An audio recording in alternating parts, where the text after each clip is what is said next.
Chers auditorices, comme nous l'avons annoncé il y a quelques jours sur les réseaux sociaux, c'est non sans chagrin qu'après 4 ans et demi, 47 épisodes, 51 heures d'écoute et peut-être 150 heures d'enregistrement, nous avons décidé de préparer la fin de notre podcast et de nous arrêter à 50 épisodes. Celui-ci est le 48e. C'est trop triste, nous le sentons, mais toute bonne chose a une fin, c'est la vie, et notre intuition nous dit que c'est le moment de quitter la fête, même si elle est encore trop cool. Il y a des choses qui nous poussent à vouloir libérer de l'espace pour l'arrivée d'autres aventures qui nous sont peut-être réservées, en tout cas on l'espère et on y travaille. Nous nous réjouissons de partager avec vous les 3 derniers épisodes, dont un qui se veut participatif et une autre annonce à ce sujet suivra, un avec une dernière invitée et celui-ci qui est un ultime tête-à-tête. Nous vous envoyons plein d'amour, beaucoup de reconnaissance pour votre fidélité, des souhaits de santé et de joie et une excellente écoute de ces 3 derniers ou une réécoute des anciens. Plein de hugs si consentis, les poissons. Salut Lirza. Salut Coralie.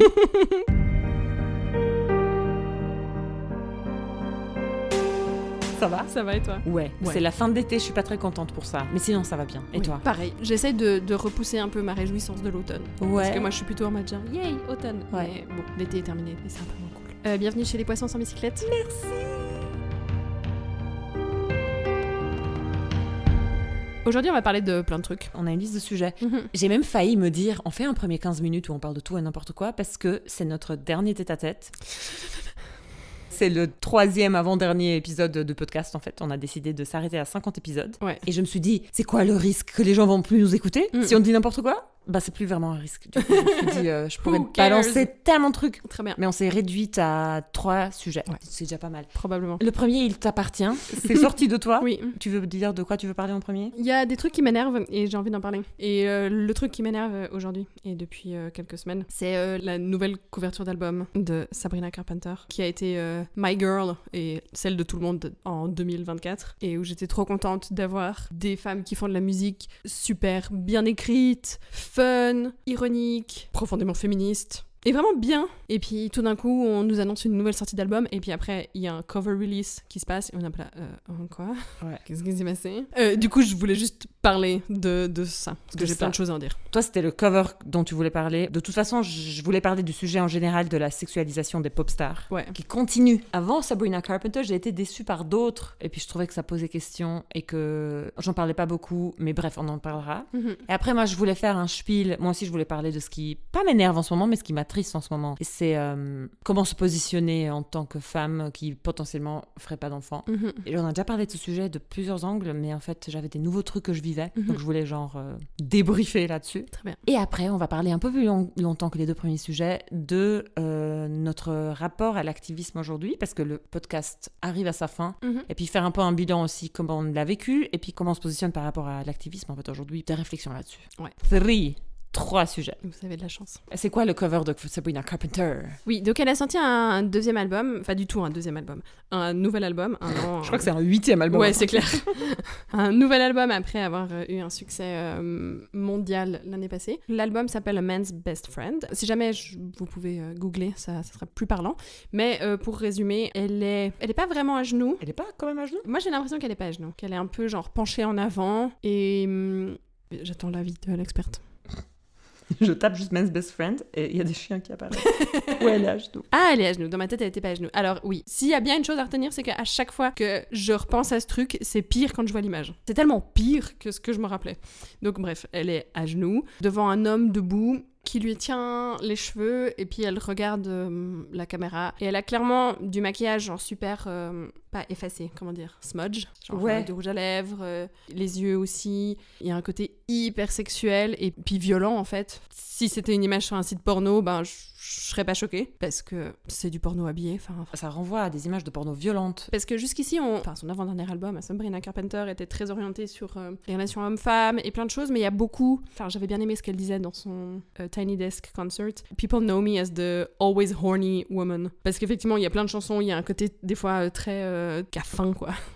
qui a envie de sexe, mais d'une manière que je trouve toujours drôle, où on peut s'identifier. Et en fait, tout d'un coup, on arrive sur un truc giga sexualisé et violent, en fait. Parce qu'effectivement, comme tu dis, c'est plutôt du porno... on n'est pas sur du soft porn, quoi. On est plutôt sur un truc un peu violent. Oui, puis du porno, justement, problématique, androcentré, violent sur les femmes. Enfin, ça renvoie à ça, je trouve, comme image. C'est ça. Puis c'est pas une volonté de dénigrer les fantasmes des gens du tout, mais juste dire que ça s'inscrit dans quelque chose d'assez compliqué et problématique et misogyne. Ouais, donc en effet, c'est pas du tout pour stigmatiser des kinks. Ça, c'est juste une parenthèse, mais il y a quand même une banalisation et une généralisation du porno violent sur les femmes. Apparemment, enfin, j'ai écouté ça l'autre jour, ce qui était considéré comme hardcore il y a 15 ans, c'est juste le porno de base en ce moment. Ça m'étonne pas du tout. Ouais, c'est ça qui est problématique en fait. Mais toi, tu disais que tu t'es sentie trahie. Ouais, parce que justement, c'était une artiste qui faisait des textes auxquels on pouvait s'identifier, de femmes qui essayent de naviguer son hétérosexualité, par exemple. Ouais. La vie de couple, être déçue par le comportement des hommes, sur les relations amoureuses, sur les flirts. Et puis, je trouvais que c'était toujours fait avec beaucoup d'intelligence et puis de justesse dans les propos, en étant hyper rigolo et puis très flirty. J'ai pas d'autres mots, un peu chou comme ça. Et tout d'un coup, on bascule sur une image complètement différente. Et en fait, je me suis sentie trahie parce que jusqu'ici, pour moi, la sexualisation, si on veut, de Sabrina Carpenter était très female gaze. Ouais. Donc évidemment qu'elle correspond au standard de beauté en étant une femme blanche, mince, blonde aux yeux bleus, puis bon, une équipe de maquillage qui s'occupe de toi tout le temps. Mais je veux dire, elle avait un côté avec des robes un peu 60s, enfants, chou, même si elle avait des talons hauts, même si elle faisait des trucs plutôt suggestifs, on va dire, ça restait dans un truc un peu ironique, je trouvais. Oui, il y avait un deuxième degré, c'est vrai. Il y avait souvent un deuxième degré, et que peut-être elle est dans cet album, je sais pas, je l'ai pas écouté parce que je suis toujours fâchée, je l'écouterai sûrement plus tard, mais j'ai besoin d'exorciser ce qui se passe en moi. Ouais. Et puis tout d'un coup, on arrive sur un truc hyper sexuel, hyper violent, qui pour moi n'est plus du tout du female gaze, et j'ai un peu l'impression, parce que c'est quelque chose de connu, que voilà, on a attiré les foules, on a attiré les jeunes filles, les adolescentes, les femmes en général, sûrement la communauté queer aussi, et puis maintenant on peut s'attaquer aux vrais gens qui valent de la peine, c'est-à-dire les hommes hétéros, les hommes cis hétéros. Faut qu'ils écoutent Sabrina, faut qu'ils la prennent au sérieux. Il faut qu'ils la prennent au sérieux parce que c'est comme ça qu'on est une vraie musicienne. Et vraiment, je spécule à mort. Hein. Je tire mes propres conclusions et je prête des intentions aux gens. Mais c'est comme ça que tu le vis en tout cas. Mais c'est comme ça que je le vis parce que c'est quelque chose qui a beaucoup été fait, où on n'est pas vraiment, en tant qu'artiste, prise au sérieux si on plaît qu'aux femmes. T'as pas l'approbation des vrais gens qui comptent, les hommes. Le vrai goût. Le vrai goût. C'est aussi pour ça que j'ai senti que cette couverture d'album était pas du tout pour moi, m'était pas du tout destinée, ni à moi, ni à toutes les personnes qui l'aiment depuis quelques années, et que tout d'un coup, c'est juste, on va taper fort pour attirer l'attention des hommes. C'est trop déprimant qu'on en soit encore là. Ouais, c'est ça. Je regardais une vidéo de The Swiftologist, c'est une chaîne YouTube qui analyse quasi exclusivement Taylor Swift, mais d'autres choses aussi, et qui expliquait en fait que pendant longtemps, jusqu'à tout récemment, les magazines de musique soi-disant sérieuses, genre The Rolling Stone, Pitchfork, tout ça, ne faisaient jamais de critique des albums de pop stars féminines. Ils sont même pas dans le radar en fait, on s'en fout. C'est pas de la vraie musique en fait, c'est pas sérieux, c'est pas digne d'analyse, et puis ça a changé à un moment donné. Ok, heureusement. Moi, dans la foulée, je retrouve des fois des chaînes YouTube de mecs musiciens qui analysent des albums, machin, que je regarde pas beaucoup, mais de temps en temps je regarde parce qu'ils analysent des albums qui m'intéressent. Ils sont tellement patronizing des fois comme ils parlent. Ah ouais. Mais même pour Beyoncé, pour Cowboy Carter, il y a même un qui a dit un truc et il a dit « Ah pardon, c'était patronizing ce que j'ai dit ». Il a dit genre It's a beautiful little text. Après il a dit après il a dit genre merci. Après il a dit pardon, j'aurais pas dû dire little. Oui. The Queen. Oui, c'est ça. Je pensais à Billie Eilish. How come elle est respectée? Mais je crois que c'est dû à son frère. Ouais, il y a des chances. Parce qu'ils collaborent très étroitement. C'est un binôme en fait. Elle est produite par un homme, donc peut-être. Puis elle avait un côté un peu edgy, je sais pas. Quelles personnalités musicales féminines ont de la valeur aux yeux des hommes? Alors il y a celles qui sont mortes déjà, ça aide. Oui. Et puis celles qui sont un peu déglinguées quoi. Amy Winehouse, je suis sûre qu'elle avait l'approbation de plein de gens. Mais moi pour te dire, j'ai pas vécu ça avec Sabrina Carpenter parce que j'avais vécu ça avant avec d'autres pop stars et je pense que j'étais déjà un peu numb avec Sabrina. Ouais. Mais j'ai vécu ça avec Dua Lipa. Ouais. Bon, elle a jamais sorti un cover comme celui de Sabrina. Non, jamais. Parce qu'en fait, elle est devenue monstre connue avec la chanson New Rules, qui est un peu un hymne. Réponds pas au téléphone quand ton ex t'appelle, ton ex est un connard. Un truc très féministe, puis empowering pour les femmes. Elle a l'air féministe, elle a l'air d'en avoir quelque chose à cirer de plein de trucs. Et après, moi je la suis sur Instagram parce qu'elle est albanaise aussi, donc je suis un peu... intéressée par cet angle-là aussi. Et en fait, elle est tout le temps monstre autosexualisée. d'une manière qu'en fait, qui ne peut pas être female gaze. Parce que quand tu postes un selfie de toi en maillot de bain où tu coupes ta tête de la photo... Ouais, c'est un peu chaud, quoi. C'est un peu chaud. Et puis dans le sens que t'es extrêmement belle, selon les standards. Hein. T'es vraiment incroyable, en fait. Mais je suis là, genre, quand on n'arrive pas à sortir de ça, ça me déprime. Je me suis sentie un peu trahie. Ouais. Justement. On peut faire autre chose. Est-ce qu'on peut cultiver une autre esthétique? Ça flirte toujours avec le male gaze. Et puis il y a toujours ce discours quand même que t'as par exemple des stars qui sont toutes jeunes, tout d'un coup elles sont auto-sexualisées ou sexualisées tout court, puis on décrit ça comme she grew up, elle a grandi et puis elle a maturé, comme si en fait une femme peut maturer qu'à travers l'expression de sexualité. Oui, puis elle a maturé à 16 ans, donc déjà enfin je sais pas à quel âge elle avait Miley Cyrus quand... Ah oui. Parce qu'on se rappelle de the grown-up version soudaine de Miley, c'était assez hoche quoi. Puis je sais pas quel âge elle avait, mais elle était jeune quand même. Très jeune. Même si elle était adulte, elle était à peine adulte quoi. Britney, Christina, elles étaient vraiment jeunes quand elles ont changé d'angle. Et ça passe toujours par là, et c'est trop... Et c'est trop bizarre, parce que les mecs font pas ça non plus, enfin... Il y a aussi le sujet des chansons, que moi je comprends qu'on puisse parler d'amour et de tout ça, et de relations, mais j'en ai aussi un peu marre. Ouais. Mais vraiment, et je sais pas diriger vers une artiste ou une autre, personnellement, un truc comme ça. C'est juste vraiment, j'en ai marre. Est-ce qu'on peut explorer d'autres thèmes? Ça me fait rire parce que ces temps, je m'intéresse un peu à la poésie, parce que je calculais pas du tout jusqu'ici.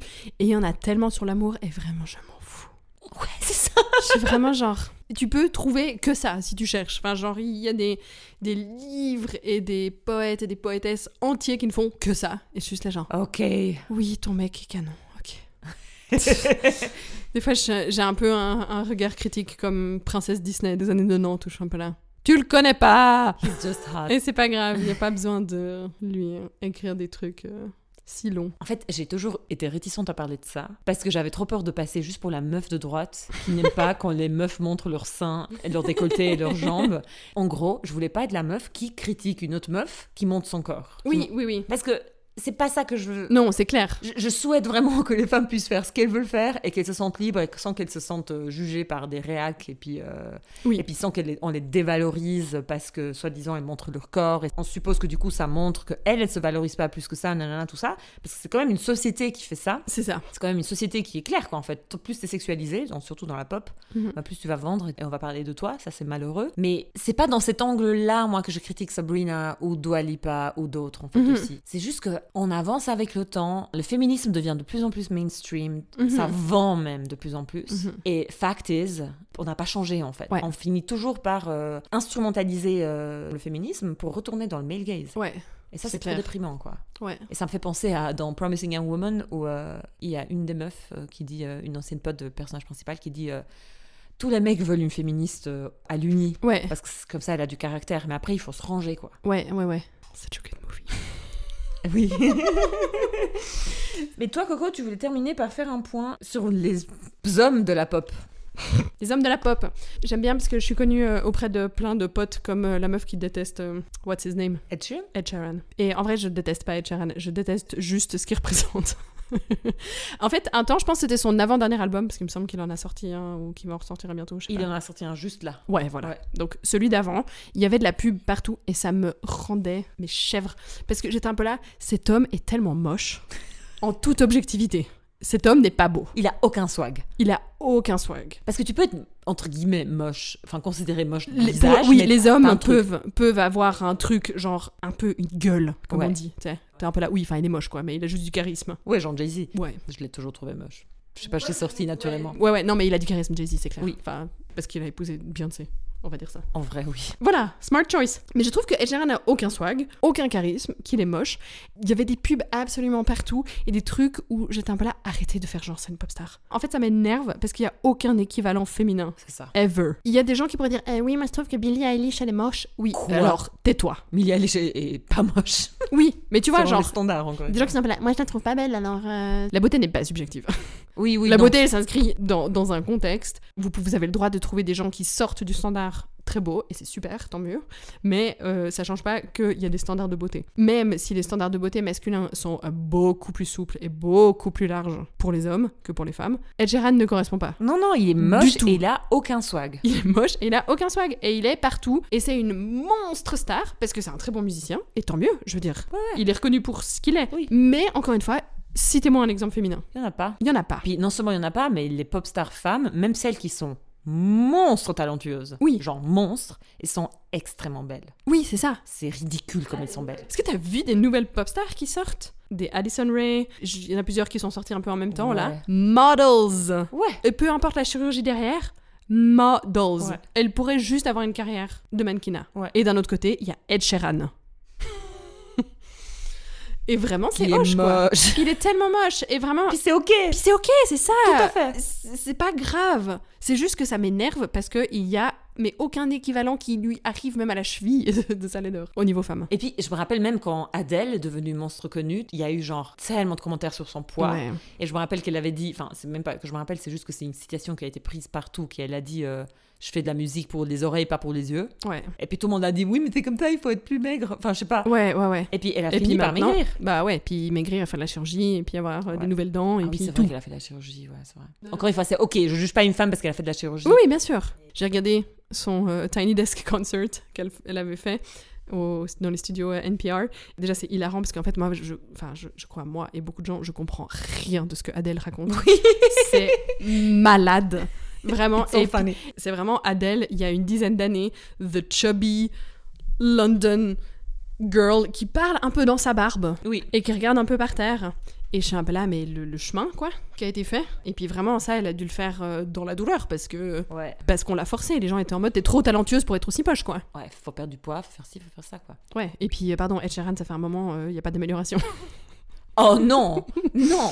He's a man, il va pas faire quelque chose. Oui, il va pas faire du sport. Alors que toutes ces pop stars, c'est des athlètes. C'est ça, c'est des athlètes. Oui. Et elles ont pas assez de reconnaissance. Moi, je suis toujours étonnée quand je vois des hommes danser aussi. Des pop stars masculines qui, tout T'en d'un as coup, vu dansent bien. Je pense toujours à Bruno Mars parce que Ah he's a great dancer. Genre, vraiment. C'est the exception. Ouais, mais que, en fait, sinon, c'est attendu des meufs. Elles doivent savoir danser. Ils doivent tout donner sur scène. Si vous avez des idées, dites-nous. Parce que moi, je suis en mode vraiment, Bruno Mars, je suis en mode, c'est clair qu'il danse. Ouais. Et puis, tu m'as envoyé, ou je t'ai envoyé, je sais plus, le truc de Bad Bunny qui a dit moi je suis pas Taylor Swift, hein. Ma tournée va être tranquille. Si jamais, chill. Justin Timberlake. Alors oui, je parle pas, on Des parle boys pas band. trop des boys bands. Il y en a plus trop là. Ou c'est de la K-pop. Et j'y connais que dalle. Et là, par contre, voilà, la musique coréenne est sur une autre planète Oui. que le mainstream occidental. Oui. Parce que effectivement, les hommes de la K-pop sont sexuels. Franchement, moi, j'ai regardé des fois des vidéos, j'étais un peu là, c'est un peu gênant. Je suis un peu là, ouh, stop it. Et ils dansent et ils chantent et Oui. c'est genre giga sexe. On va pas dire que c'est un truc égalitaire en Corée, loin de là. Non. Mais l'industrie musicale coréenne, du peu de connaissances que j'ai l'impression que c'est un peu tout le monde est à la même enseigne. Les hommes doivent faire de la chirurgie esthétique, doivent correspondre aux standards, genre to the point, sinon ils en font pas En partie. tout cas, quoi. beaucoup plus que par ici. Ouais, genre vraiment. C'est vrai, on n'a plus de boys band en Occident, plus trop. Plus trop, c'est dommage. Plus trop. Il y avait New Direction, mais c'est fini. Jonas Brothers, mais c'est fini. Puis Harry Styles, non, lui aussi, il danse pas. Non. The Weeknd, il avait fait un show où il donnait un peu. Ouais, non, il danse pas. Il donne un peu de lui, mais il danse pas.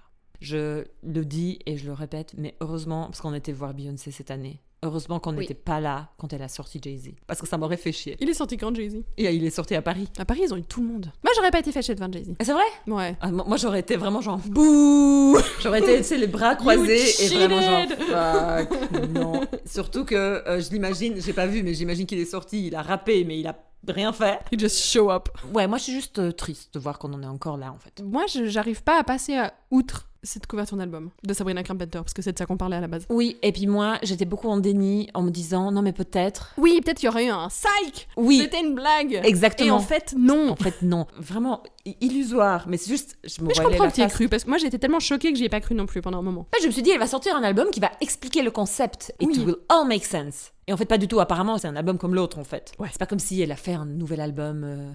Un nouveau concept, quoi. Parce que Non. en un an, t'as rien le temps. C'est juste solidifier ta venue sur la scène mainstream, quoi. Ouais, exactement. C'est more of the same. Il n'y avait pas besoin de ce cover et puis c'était évitable et surtout il n'y a pas de concept derrière. À part on vit dans un monde d'hommes et j'ai compris. Oui, mais c'est vraiment une partie de moi, je suis un peu là, qui a validé ça? Genre, Sabrina Carpenter a dit grave. C'est ça? Mais j'ai trop de la peine à penser qu'elle a dit grave. Ouais. What's happening, en fait? Et puis, il n'y a même pas eu vraiment de statement, je crois. Rien. Non. C'était un peu féminisme. Je peux faire ce que je veux. Bon, on a une pop star en ce moment qui is about something else. Mhm. Puis c'est Chappell Roan.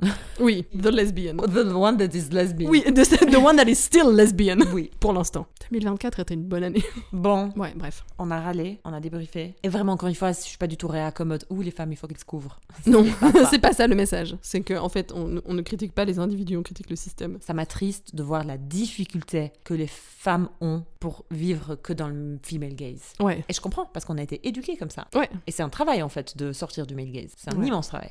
Mais ça m'attriste de voir que c'est laborieux et c'est pas là. Bouh. Beau.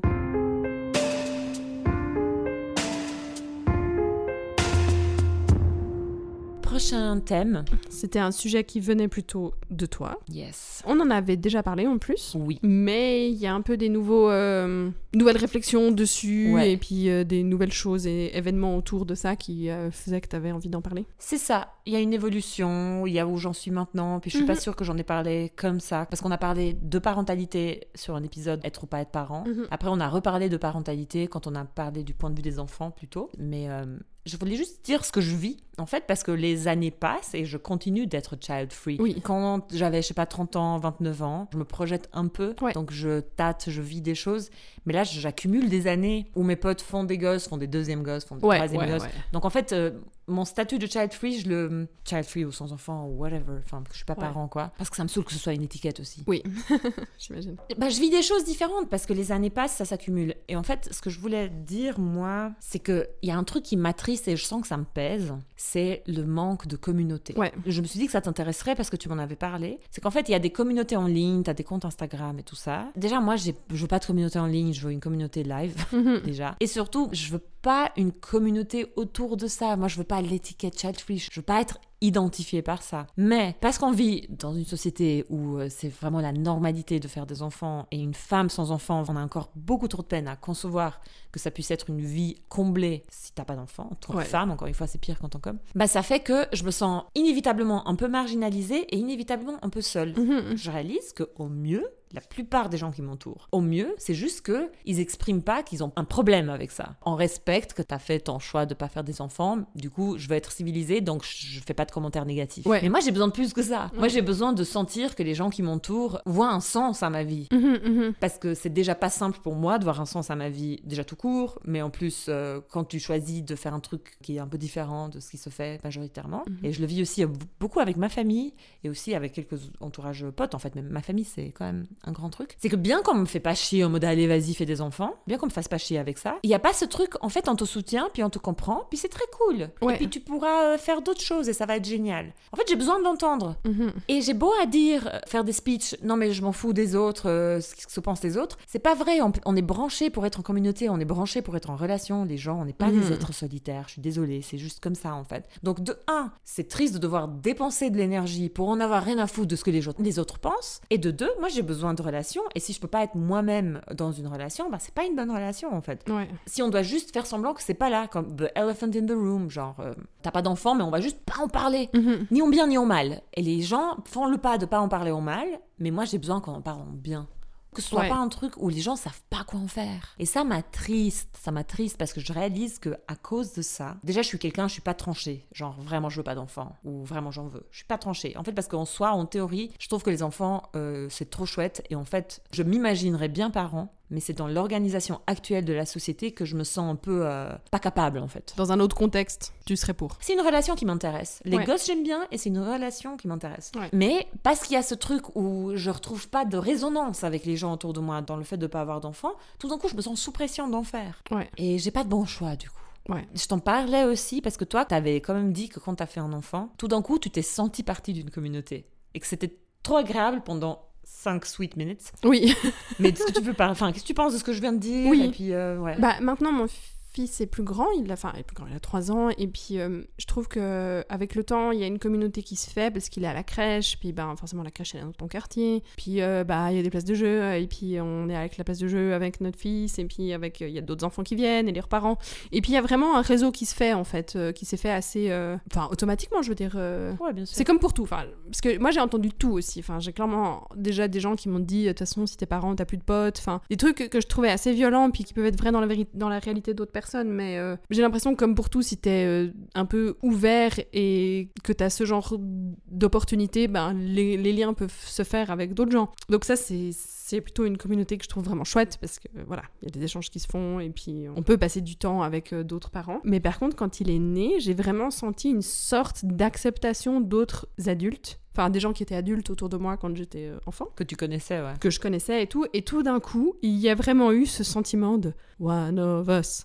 Ouais. One of us, qui s'est créé, quoi, où j'étais un peu là, mais qu'est-ce qui se passe ? Pourquoi les gens s'intéressent autant à moi ? Alors que c'était jamais intéressant. Alors que c'était pas le cas avant. Et tout d'un coup, il y a vraiment eu des liens, et vraiment, comme t'as dit, ça a duré 5 sweet minutes. On m'accepte, j'ai une identité ici, j'ai fait un enfant. Et je pense souvent à toi en fait, parce que tu dis en fait les gens savent pas quoi faire de mon existence. Et tout d'un coup, j'ai eu l'impression qu'on savait quoi faire de mon existence. Tout d'un coup, t'existais. Tu existes au travers de ton enfant, et les gens savent de quoi te parler. C'était vraiment très fort, et ça reste un peu bizarre comme acceptation. Tu t'es senti bien à un moment, mais finalement... Mais pas très longtemps, ça dure pas en fait, parce que t'es un peu là, en fait, on s'intéresse pas à moi pour ce que je suis, pour qui je suis, on s'intéresse juste pour ce que je représente. Du coup, c'est une communauté d'une qualité discutable. Oui, c'est ça, c'est en fait la société dont t'es pas sûr que tu veux vraiment faire partie, qui te dit hey, on t'aime bien, puis voilà.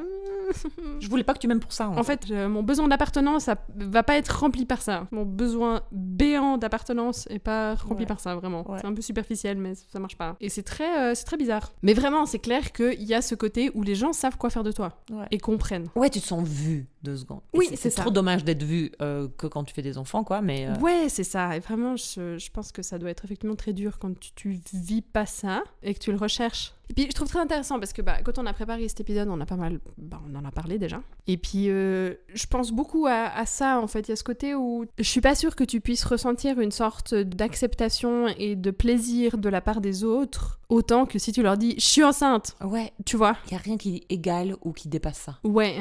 Et vraiment en toute honnêteté. Si toi ou quelqu'un d'autre, qui je pense qui veut pas d'enfant, je le vivrais d'une manière tellement disproportionnée si tout d'un coup une personne de mon entourage fait un gosse. Disproportionnée, c'est-à-dire tellement forte et grande, plus que si, je sais pas, tu fais un super voyage, que t'as une promotion à un job, ou un truc, c'est en toute honnêteté. Ouais. Ça vaut pas la même chose. Ça vaut pas la même chose et c'est triste. Je viens de finir Sex and the City Rewatch pour la 25e fois. Don't judge me. Et il y a un épisode auquel je pense souvent où Carrie, on lui vole ses chaussures à une soirée. Ah oui. Chez des potes qui ont des enfants parce qu'elle devait enlever ses chaussures pour rentrer dans l'appart. Et sa pote veut pas lui rembourser ses chaussures parce qu'elles étaient trop chères. Et puis qu'elle est en mode genre, we don't have to support your lifestyle. Et puis Carrie fait un compte en mode, déjà moi je suis pas fiancée, je suis pas mariée, j'ai pas d'enfant, j'ai pas prévu forcément de le faire. Mais en fait, c'est quand qu'on me célèbre moi. Oui. Et en fait, cette femme en question qui veut pas me payer mes chaussures, je lui ai fait un cadeau de fiançailles, un cadeau de mariage, un cadeau pour la naissance de ses 4 gosses. J'ai dépensé genre 2000 balles pour elle. Ouais. Et elle veut pas me rembourser 480 balles, mais ma paire de chaussures en fait. Ouais. Et puis c'est ridicule. Je pense très souvent à ça. Ouais, et puis c'est très fair point. Carrie n'a pas que des fair points, mais genre vraiment là, je suis là. Ouais. C'est tout à fait juste. Quand mon fils est né, vraiment, on a reçu tellement de cadeaux et de gens tellement random. Ah ouais. J'étais un peu là, mais il me filait pas 100 balles. Enfin, c'est ridicule.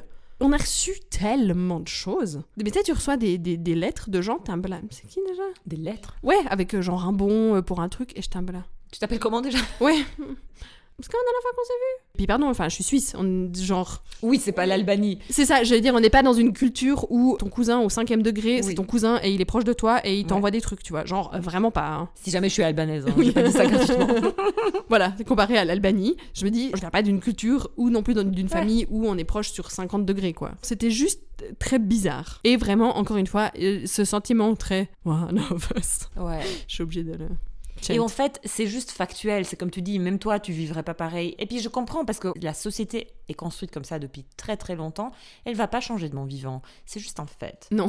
C'est clair que si tu fais pas d'enfant, t'es en dehors de cette acceptation universelle, Oui. de cette célébration universelle. Et ça m'attriste. Et en fait, après, pour continuer sur le fait de en faire, et que moi je trouve que c'est très compliqué dans comment la société est organisée actuellement, moi je trouve quand même que si tu veux bosser et faire un gosse, c'est extrêmement difficile. Moi, j'ai un job, juste faire mon job. Je trouve ça très difficile. C'est beaucoup d'heures par semaine. C'est beaucoup d'engagement. À 100%, forget it. Moi, je suis un 90 et je trouve ça quand même déjà énorme. Enfin, ça occupe beaucoup de temps. C'est fatigant, c'est énergivore, c'est... Voilà. J'arrive pas à m'imaginer avoir un enfant et continuer de bosser au même rythme que je bosse. Ouais. Je trouve ça juste... tellement dur. Il y a plein de gens qui l'ont fait, je sais, plein de femmes, qui l'ont fait, et franchement, all due respect, elles ont l'air vraiment stressées, vraiment très chargées, vraiment très... C'est dur, quoi, c'est vraiment dur. Donc en fait, après, l'alternative d'arrêter de bosser, toi t'as eu un moment off, et puis j'ai d'autres gens qui ont eu des moments off, tout le monde me dit, à un moment donné, être que avec ton gosse, c'est trop dur. C'est trop dur. C'est pas non plus trop cool, j'aurais le temps de juste élever mon gosse. Non, à un moment donné, c'est trop dur. Donc c'est pas du tout la solution miracle que ça a l'air. Et ça n'a pas l'air d'une solution miracle de toute façon. Et après, il y a une solution intermédiaire où tu bosses à un petit pourcentage. La réalité fait que si tu bosses à 40-50%, ça va pas être un job... avec des responsabilités, non, pas très valorisant, prenant, ou valorisant, tout ça, which can be fine, mais c'est pas fine pour moi. C'est juste je me connais. C'est pas ça que t'as envie. En fait, ça va me déprimer au bout d'un certain temps, parce que je me connais en fait. C'est simplement, je parle de moi là. Comme elle est organisée, la société, moi je sais pas comment faire des gosses d'une manière satisfaisante, comblante en fait. Non, pas que un ou un autre truc devienne un fardeau, tu vois. Puis je voulais dire que autant j'ai eu un sentiment d'acceptation, autant ce sentiment d'acceptation est très superficiel, comme j'ai dit. Ça veut pas du tout dire que t'as plein de solutions en place, que c'est facile, que les gens sont disponibles, qu'on compatit vraiment avec toi. C'est pas une vraie communauté. Non, pas du tout. C'est juste, tu fais partie du truc standard, maintenant, va souffrir comme nous et fais semblant que c'est super. Enfin, c'est un peu le ressenti, tu vois. Ça reste dur et compliqué à gérer. J'ai pas vraiment eu de situation professionnelle stable de toute façon depuis la naissance de mon fils. Donc en fait, j'ai pas pu expérimenter ce que c'était de bosser à 100%. Mais déjà, j'ai pas du tout envie de bosser à 100%. Mais de bosser à 100% et d'avoir un enfant en plus. Enfin, si, quand j'ai fait ça, c'était l'émission de l'ORP. En plus, j'étais à Aigle, c'était l'enfer parce que c'était trop long. Ça durait que 3 mois. C'était fatigant. T'étais à 80 ? J'étais à 100. Oh putain! Je rentrais chez moi le vendredi à midi pour faire nos recherches à la maison. C'était mon mari qui amenait notre fils à la crèche. Tu te dépêches d'aller prendre le train, t'es à ton taf, après tu rentres. Limite, je courais parce que j'étais en retard. Je devais me dépêcher. Vraiment, je pouvais pas rater un train et tout pour aller le rechercher à la crèche, pour jouer avec 20 minutes, faire le bain, manger, le coucher et puis recommencer. All over again. C'est vraiment ça. Et puis ça, c'est quand il va bien. Parce que le jour où il a la grippe, c'est clair. Le jour où vous chopez tous une gastro, parce que évidemment, il le chope à la crèche et vous le chopez aussi. Oui. Le jour où il faut aller à minuit aux urgences parce qu'il fait une fièvre. C'est ça. C'est tellement c'est ça. Moi, on m'a fait des reproches à mon ancien travail en mode t'as été beaucoup malade. Mais en fait, j'ai un petit qui vit en collectivité. Je chope tout ce qu'il chope. Ouais. Je veux dire... Du coup, ta forme, elle est pas la même. Oui, c'est ça. Et puis t'es fatiguée en plus. Ouais, c'est clair. Heureusement, moi, j'ai quand même pas eu trop à vivre ces moments où ton enfant... Tu vois, quand tu retournes au travail après 3 mois, quand ton enfant dort pas du tout, parce que même à 3 ans, c'est pas garanti qu'il dorme. Hein. Mais je veux dire, de retourner, t'as dû te lever, t'as été debout de 3 à 6 heures du mat'. Et puis tu dois retourner bosser le lendemain, faire comme si tout allait bien, puis être un adulte qui fonctionne alors que t'es déjà en survie H24, c'est horrible. Donc c'est clair, c'est vraiment... On n'a pas une société qui encourage les gens qui se posent des questions à faire des enfants, en tout cas. Parce que vraiment, c'est galère. Avoir une place en crèche, c'est galère. Pouvoir survivre avec ton emploi du temps, c'est galère. Obtenir des temps partiels, c'est galère. Et puis en plus, nous, on est un couple, on n'a pas nos familles ici. Ouais, c'est ça, t'as pas de famille, c'est mort. Moi, je me dis à chaque fois, je me dis, mais justement, des personnes qui viennent, qui ont pas leur famille sur place, c'est horrible. Tu fais comment ? Et en même temps, ça c'est mon feeling personnel, avoir de la famille pour ça, c'est un peu un cadeau empoisonné aussi, parce que la société entière est tellement intense autour des enfants, qu'en fait, moi, j'imagine même pas à me prendre des remarques de mes parents sur... Enfin, c'est inévitable. Tu laisses ton gosse chez eux, ils te donnent un avis sur comment tu fais. Ouais. Je suis là, mais moi, je vais buter des gens. C'est pas possible. C'est clair. Donc même si j'avais mes parents ici, ou pire ou mieux, je sais pas, mes beaux-parents, je sais pas si j'aurais voulu ça, tu vois, c'est juste tout le truc est mal foutu en fait. Ouais. Oui, puis c'est quand même hallucinant qu'on se dise il y a de la famille pour s'en occuper. Bah non en fait. Il y a des gens qui n'ont pas de famille, il y a des gens qui n'ont Ouais. pas de contact avec leur famille, elle Oui. n'est pas sur place, enfin genre, ou des gens qui, leurs parents n'ont pas envie de s'en occuper. Fair. Bah ouais, absolument. Genre, c'est pas parce que tes enfants font des enfants qu'il faut les élever, ou des parents qui sont pas aptes. Enfin, je sais pas, il y a ouais. tellement de trucs Bien sûr. qui me semblent complètement débiles qu'on en soit là, quoi. C'est pas encourageant, en tout cas. Non, et puis il y a aussi le fait que, de ce que je vois sur les réseaux sociaux, les gens qui font pas des enfants automatiquement et qui se posent des questions, on se pose beaucoup cette question de tu donnes la vie, c'est de la sorcellerie, c'est un truc énorme de donner la vie. Quel est le sens autour de ça en fait finalement? Ouais. Moi j'ai beaucoup critiqué dans le passé, même certainement en podcast, que beaucoup de gens font des gosses un peu comme ça pour que ça donne un sens à leur vie. Ouais. Et j'ai de la peine avec ça quand c'est fait un peu sans réflexion et c'est fait par automatisme et puis Ouais. du coup tu recraches sur ton enfant beaucoup de poids parce qu'il est censé donner un sens à ta vie. Ouais, ce qui est beaucoup de... Ouais. Ce qui est quand même dur. Mais c'est clair que, je t'en parlais l'autre jour, qu'il y a un truc que je conçois tout à fait, c'est que faire un enfant, c'est une aventure. Et autant je suis une défenseuse du fait que c'est pas vrai qu'on peut pas s'imaginer ce que c'est d'avoir un enfant, parce que c'est le discours de beaucoup de parents. Ouais. Tant quand on n'a pas fait, tu te rends pas compte ce que c'est. Moi, je reste complètement convaincue que si tu réfléchis, si tu t'intéresses, plein de choses, tu peux t'en rendre compte, tu peux t'imaginer Ouais. ce que c'est. Toujours est-il que c'est une aventure. Déjà, tu sais pas à quoi il va ressembler ton gosse, il ou elle. Ouais. Comment il ou elle va se comporter, est-ce que ça va réveiller en toi, quel chemin tu vas faire avec. Enfin, vraiment, ça reste que ça t'explose dans la gueule. Ouais. Et c'est vraiment dans tous les sens du terme une aventure, dans le sens que c'est pour le bien et pour le pire, quoi. Et c'est clair que du moment que tu fais pas d'enfant, il y a un côté un peu où ta vie est comme prédestinée. T'es là, ok, Plus de nouveautés, plus de nouveautés. si on veut. Ou des nouveautés prévisibles. Ouais. Des nouveautés que tu imagines bien. Ça, c'est une des raisons pour lesquelles moi, je serais tentée de faire des enfants. Mais tu vois, c'est complètement égoïste comme raison. Et tu dois dealer avec ça, je trouve. Que tu crées une vie pour une raison complètement qui t'appartient. Et puis c'est ok, en fait. La vie est dure, donc en fait, on fait ce qu'on peut aussi pour trouver du sens, pour créer quelque chose qui est cool. Et ça peut passer par des enfants. Mais je trouve que ça vient avec une responsabilité quand même que... En tout cas, moi, j'arrive pas à contourner ça. Ouais. À me dire, tu fais un gosse comme tu fais autre chose, en fait. Ouais, Je sais qu'il y a ouais, plein de gens qui font ça, mais moi, j'arrive pas, en fait. J'aurais trop envie de faire ça vraiment bien. Enfin, vraiment bien, en mieux de mes capacités. Oui, puis c'est beaucoup de pression. Parce que j'ai des tâches aveugles comme tout le monde, et puis ça va Ouais. être dur. Ouais, c'est un gros sujet. Et puis, voilà. Donc, je suis un peu entre a rock and a hard place. Parce que j'ai l'impression que je vais faire des choix par dépit. Ouais. Parce que la société, telle qu'elle est organisée, en tout cas en Suisse right now, elle m'offre pas de choix comme le café et le thé, quoi. Ouais, ouais. Je trouve que tu fais un gosse si tu le veux vraiment, tu sais, c'est une évidence pour toi. Tu le veux, bah du coup tu te prends plein de trucs dans la gueule. Puis si tu veux pas, par contre, tu dois te forger un chemin qui est considéré comme sans sens par tout le monde et du coup par toi aussi parce que de un t'as été éduqué comme ça Ouais. et de deux on te reflète ça maintenant, c'est une boucle. Du coup tu dois vraiment dépenser de l'énergie pour dire non, mon existence a du sens même si je fais pas d'enfant. Ouais. Voilà, je voulais partager ça en fait. Ouais, mais c'est clair, c'est toujours des grandes questions. Et puis surtout que c'est pas simple comme décision à prendre. Comment se trouver son identité, quoi, dans une société qui fait semblant d'être pro-enfant, mais qui ne l'est pas du tout. Oui. Non plus. Et puis, Pour ceux écouter notre épisode, nous sommes tous des enfants. voilà, tout y a été déjà dit, en complément. Ouais. Et je répète, oui, il y a des gens en ligne qui font pas d'enfants, tout ça, c'est cool, c'est encourageant de voir des gens qui réfléchissent un peu comme toi. Mais moi, je veux pas faire partie d'une communauté child-free, moi, je veux juste faire partie de la société, it should be normal. Ouais. Et j'en fais partie, hein. Je suis pas non plus marginalisée, ostracisée, mais il y a juste un feeling de pas appartenir. C'est ça. Ouais, je comprends. Troisième sujet. Attends. Moi, je voulais parler de notre rapport à l'activisme aujourd'hui, parce que déjà, le fait qu'on arrive un peu à la fin du podcast, ça mène à faire un bilan, je trouve. Ouais. À être rétrospective, introspective et se projeter. C'était aussi un peu une réaction que j'avais eue récemment quand j'ai entendu plusieurs fois dans des milieux activistes. Alors, je traîne pas beaucoup dans des milieux activistes, c'est juste les quelques fois où c'est arrivé. Des phrases qui me semblaient, moi, être avec des nuances d'injonction à la rage et à la lutte. Ouais. Et j'étais pas tout à fait à l'aise avec ça. Et ça m'a fait réfléchir surtout, en fait. J'étais là, non, mais attends, mais comment je me positionne et tout ça. Ça m'a fait réfléchir à notre podcast parce que nous, notre activisme, ça a été le podcast. On va surtout parler de ça. On va à la grève et tout ça, mais on n'est pas des organisatrices de la grève. On n'est pas très manif, ni On toi n'a ni pas moi, un je crois. mégaphone dans les mains Non. quand on y va. Si on a des pancartes, c'est déjà pas mal. Déjà pas mal. Moi, les pancartes que j'avais eues, c'est une pote qui me les avait faites. Moi, j'en Donc, avais pas. Oui, plutôt ça. Voilà. Donc, notre activisme a été le podcast, en effet. On avait des trucs à dire là-dessus. Déjà, je voulais commencer par le fait que j'ai réécouté récemment quelques épisodes Ouais. des anciens. Et ça me impressionne et ça me fascine à quel point on est les deux au taquet.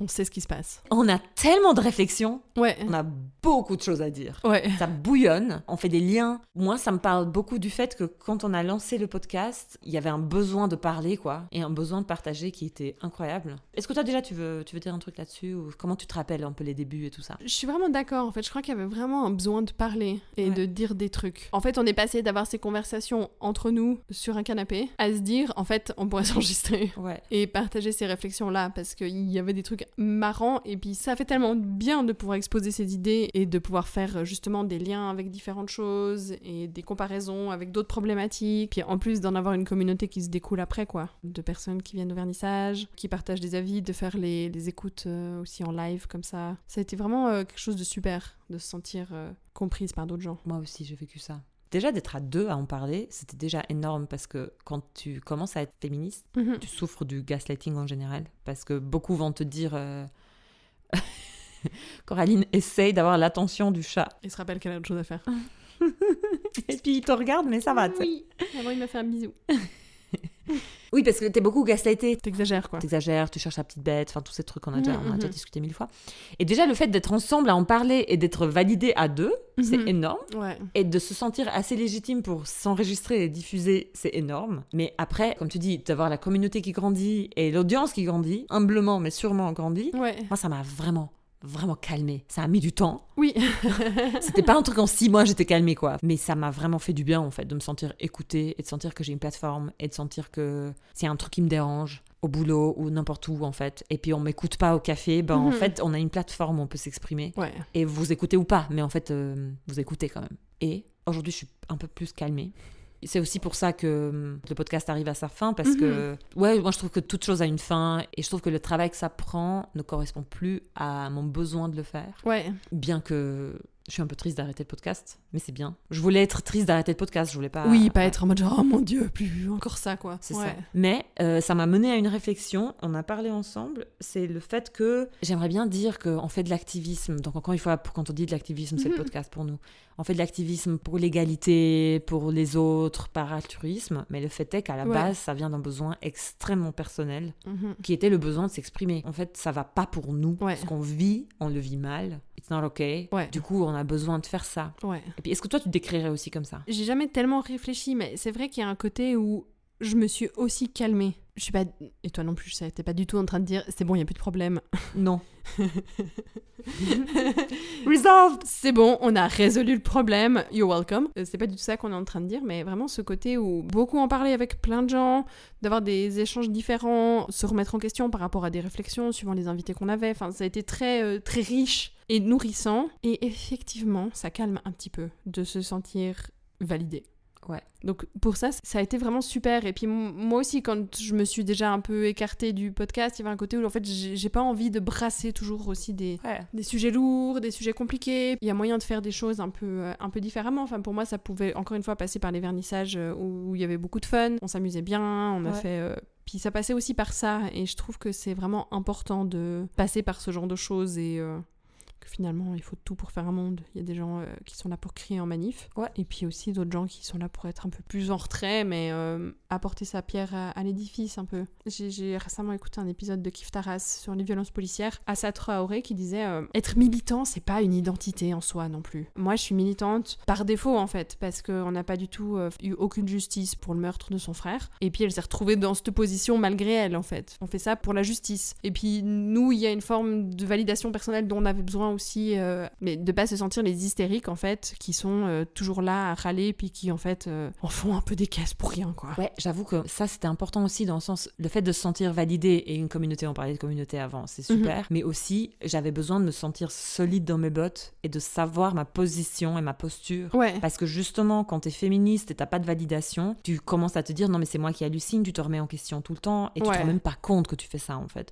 Et ça c'est trop dur. Donc aujourd'hui je suis beaucoup plus solide. Genre quand je suis face à un incident où je suis pas à l'aise, je me dis pas non mais finalement ça va, non mais c'est peut-être moi qui suis sensible. Pas du tout, je suis là genre, c'est pas ok ce qui se passe, c'est clair pour moi. Et ça c'est monstre précieux, c'est trop important en fait. Ouais. Que tu sois activiste ou pas, moi ça je trouve ça très important de savoir que ce qui se passe là c'est sexiste, ce qui se passe là c'est raciste, ce qui se passe là c'est injuste, et de le savoir. Après tu peux ou pas lutter, agir, ça c'est un autre volet. Ouais. Ça je trouve c'est ultra important en fait. Et ça j'ai toutes les autres meufs qui ont fait des podcasts, qui ont écrit des livres à remercier aussi, parce que c'est très important de dire en fait que non c'est pas toi qui hallucine, ton patron est sexiste, ton mec est sexiste, enfin voilà, c'est problématique quoi.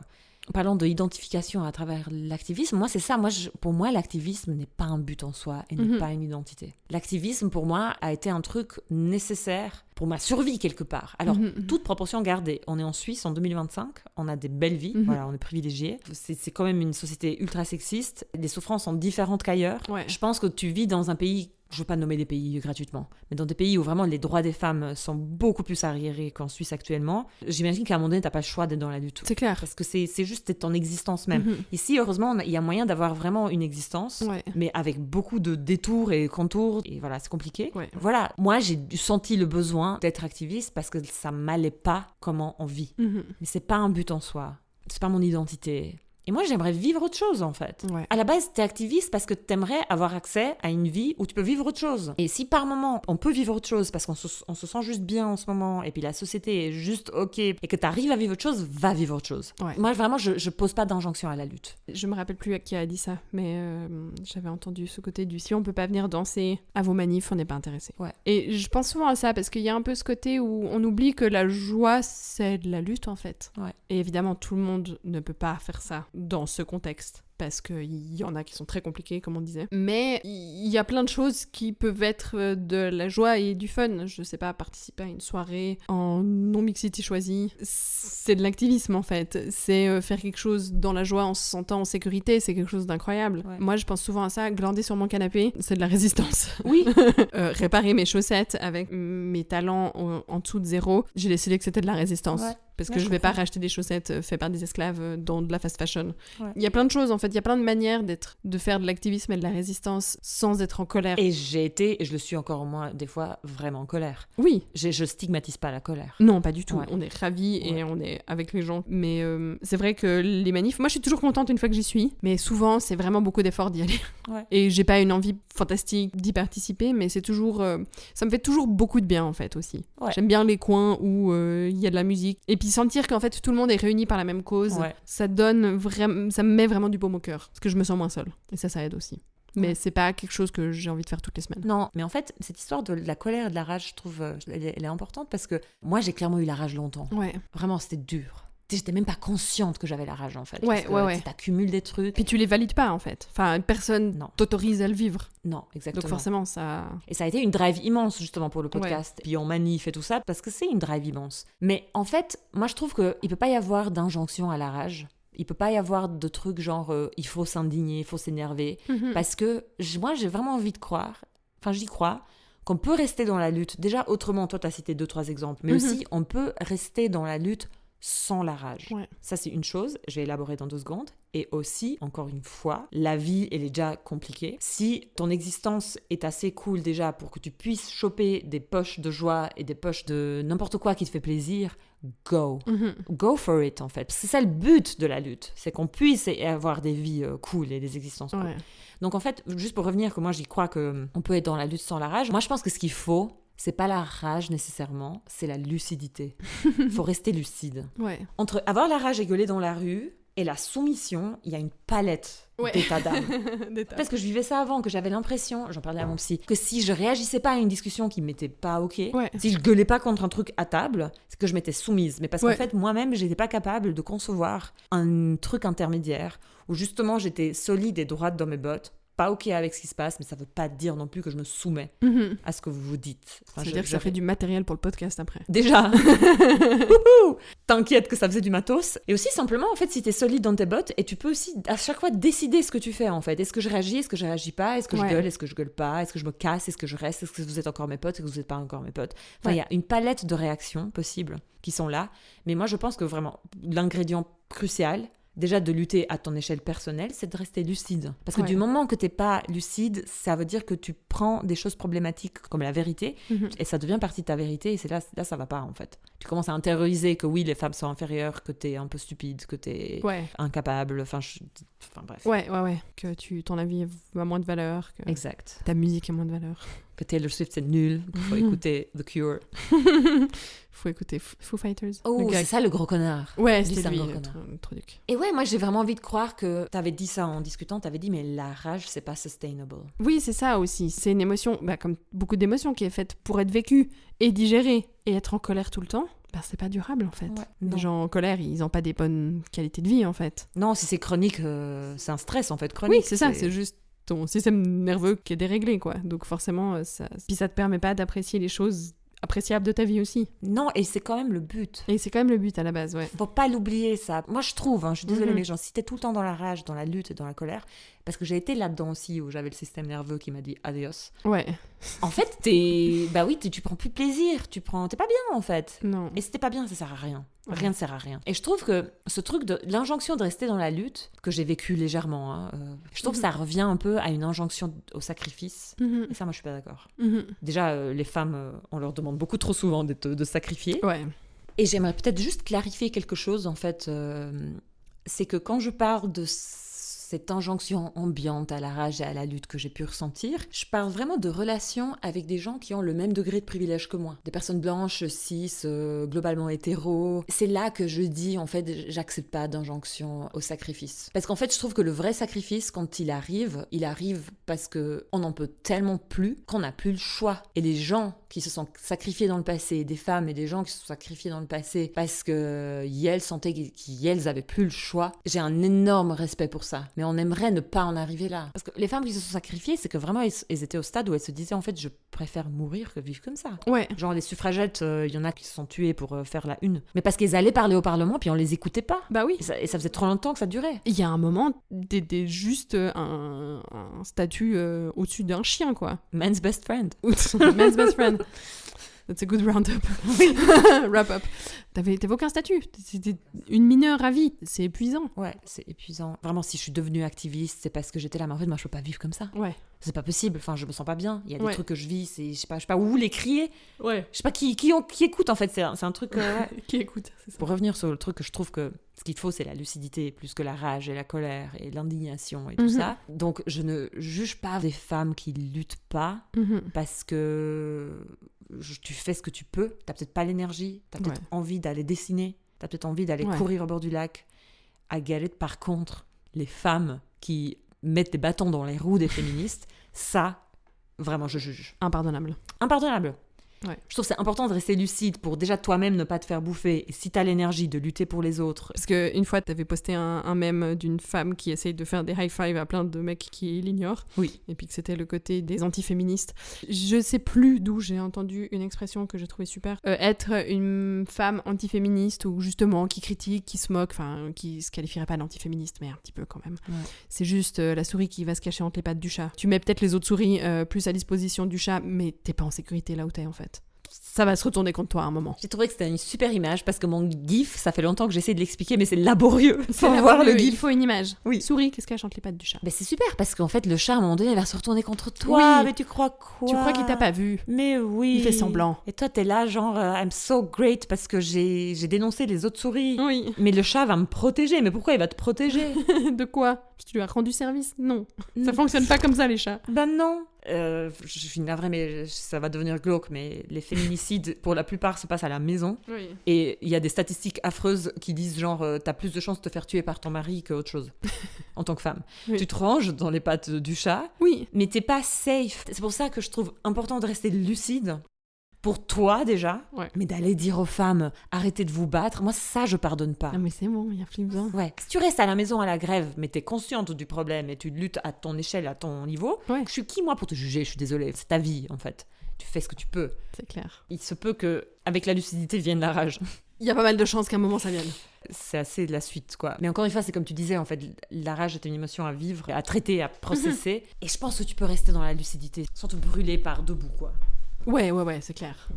Tu faisais une comparaison avec de l'activisme. Ouais, moi j'ai été très fatiguée par certains trucs et justement une injonction à la rage constante avec en fait comment dire l'intimidation, l'escalation récente de l'invasion de Gaza. Parce que c'est pas nouveau, enfin disons que Gaza est en train de morfler quoi. Mais disons que ces 2 dernières années ont été très mouvementées et puis je trouve absolument fantastique qu'autant de gens soient outrés et décident de montrer la violence. Parce que je sais pas, peut-être que tout le monde n'était pas dans la même éducation que moi, mais je pense que si, clairement, à se dire un peu le conflit israélo-palestinien est si compliqué, et puis, et puis c'est dur à comprendre, puis t'es là.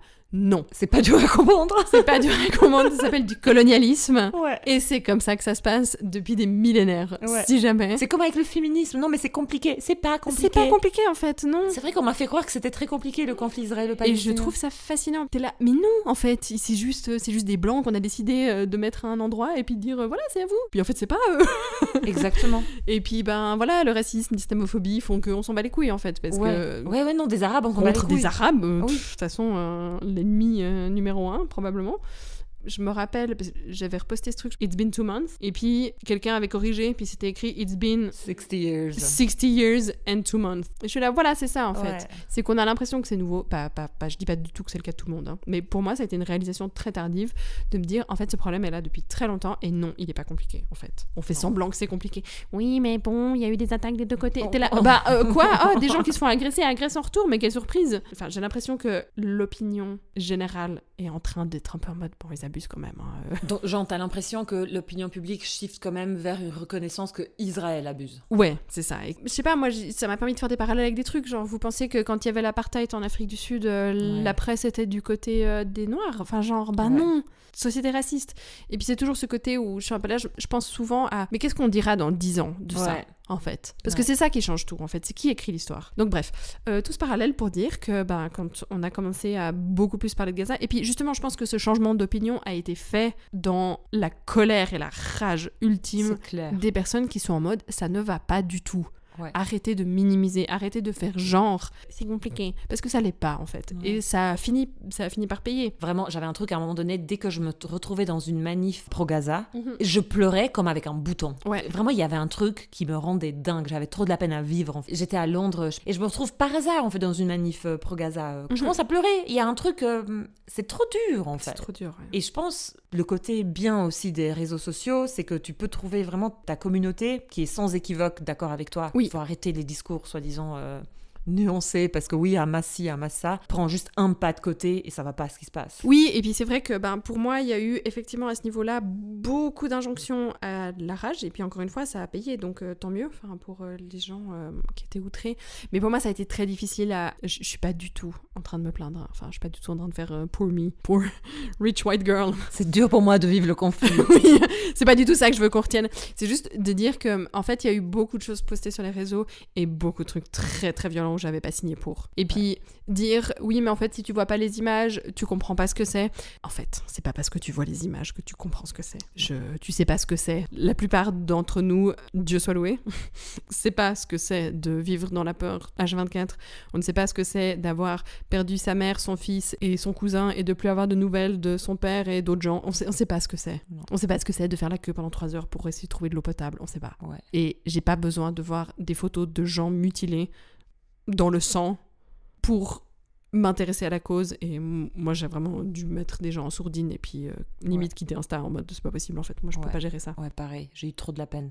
Moi, je suis d'accord avec toi que c'est pas une image qui fait que tu vas comprendre ce que c'est. Déjà, si tu veux comprendre ce que c'est, il faut faire un effort actif d'imaginer et d'avoir d'empathie. Et vraiment, moi, les quelques fois où je l'ai fait, c'est horrible à vivre. Je pense que c'est bien de ne pas s'anesthésier de la douleur des autres. Aussi, il faut se protéger parce que sinon, tu sers à rien si tu ne protèges pas, en fait. Non. Pour les images, j'avais écouté un épisode de Kif Taras quand il y avait eu le meurtre de George Floyd. Et Rokhaya Diallo parlait du fait qu'en fait, elle n'était pas à l'aise avec comment on montre les images de personnes décédées ou mutilées, mais qui sont toujours toujours racisés, Ouais. qu'il y a un problème avec ça, oui. Mhm. Parce qu'on montre pas les personnes blanches comme ça. On accorde un respect immense à un corps décédé, à quelqu'un qui est mutilé ou quelqu'un qui souffre ou quelqu'un qui est blessé. Il y a une intimité qui est respectée, il y a une limite et c'est très bien, Mhm. mais qu'on n'accorde pas au corps racisé. Ouais. L'argument, on balance les images pour que tu comprennes ce que c'est. Tout ce qu'on fait, c'est qu'on normalise la violence sur les personnes racisées. Mhm. Parce que moi, j'ai vu trop d'images d'enfants maigres africains. Mhm. Est-ce que ça fait que je fais quelque chose à part ça? Non. Bah non, ça normalise juste que c'est l'ordre mondial en fait. Ouais. Et puis il y a aussi un truc, encore une fois, nous le deux, on est pro-Palestine, C'est jamais. que ce soit clair. On trouve très bien de manifester là-dessus, on trouve très bien d'essayer d'influencer son propre gouvernement, parce que chaque gouvernement, surtout les gouvernements riches, ont un impact sur les accords internationaux, ont Ouais. des impacts sur ce qu'ils vendent ou vendent pas à Israël. Mhm. Et participent d'une manière ou autre qu'on voit même pas, qu'on peut pas cartographier à l'effort de guerre d'Israël en fait. Ouais. Donc c'est important de rester dans la lutte pour influencer ton gouvernement. Mais j'ai vu des images que j'ai même pas envie de décrire parce que je vais juste traumatiser les gens juste en écoutant la description de l'image. Ouais. Je trouve pas que ça a amené quelque chose. Non, c'est ça, c'est que moi j'ai quand même eu beaucoup de choses où j'étais un peu là, bah en fait ça fait juste que je me distance un petit peu. Ouais. Parce que c'est trop dur à gérer, c'est trop dur à regarder. Ouais. Et puis on veut pas enfin voilà. Non, on veut pas se distancier. Ça amène rien aux personnes sur Non. l'image. Pour mener des combats, il faut prendre soin de soi aussi. Et puis c'est important, encore une fois, de rester lucide. Parce que moi, j'ai des potes qui sont soit arabes, soit palestiniennes, Mhm. qui me disent en fait c'est trop dur parce que même des gens que tu considères tes potes Ouais, j'imagine. disent des trucs genre neutres, mais en fait c'est pro-Israël ce que tu dis. Bah, et tu évidemment. te rends même pas compte, bolos. Parce que t'es pas neutre en fait. Tu sais, les discours, non mais Oui, les deux côtés, Les machin. deux côtés ont fait des trucs. Mais moi maintenant je suis un peu plus à l'aise. Parce que justement j'ai l'impression que l'opinion a changé. Ouais, j'espère que t'as raison. T'as l'impression autour de toi que Oui. l'opinion change, même chez des gens où tu t'y attends pas, quoi. Oui, c'est ça, vraiment. Ok. Que quand même, ils vont jamais se revendiquer en tant que pro-Palestine, mais il y a un côté de. Enfin, calmez-vous quand même.